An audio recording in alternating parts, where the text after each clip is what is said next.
Manipis. Minsan, ew, madungis. Pero masarap. Mwah, ikis. Sexy time na. Sexy Mega! Happy Lunes sa'yo, yes, friend! Happy talaga. Ito lamang yung mga pagkakataon na sigurado ako halos lahat tayo masaya pag Lunes. Kasi 'di ba madalas pag Lunes, ay nakakatamad, wala ka sa mood, may tinatawag na Monday blues, ganyan. Pero pag ang Lunes ay holiday, inis ka pa rin ba? Tinatamad ka pa rin ba? Syempre hindi. Ang sarap gumising on a Monday na alam mong hindi mo kailangan pumasok. 'Di ba?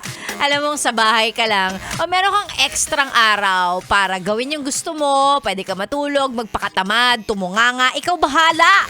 Buhay mo 'yan. Sirain mo kung gusto mo. Charot. Charot lang.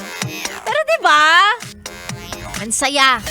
Kaya ang paalala lang ni Sexy Megan sa mga alipin ng salapi ngayong araw ng Lunes, kung sakali man ang trabaho mo ay kumikilala ng holiday, ibig sabihin wala kang pasok ngayon. Baka naman pwedeng wag ka munang mag-open ng email.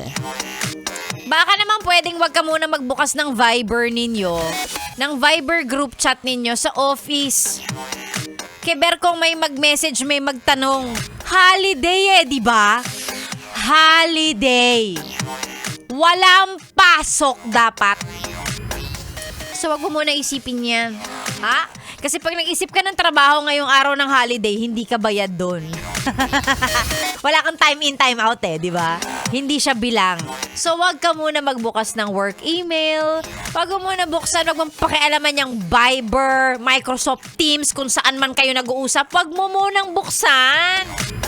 Bukas na. Ayan, At syempre, marami sa atin yung talagang nag-enjoy or in-enjoy yung kanilang long weekend dahil ang daming balita sa feed ko na ang lala ng traffic sa SLEX, ang lala ng traffic sa NLEX. Happy naman si Sexy Megan kung nakapag-enjoy or na-enjoy ninyo yung long weekend ninyo.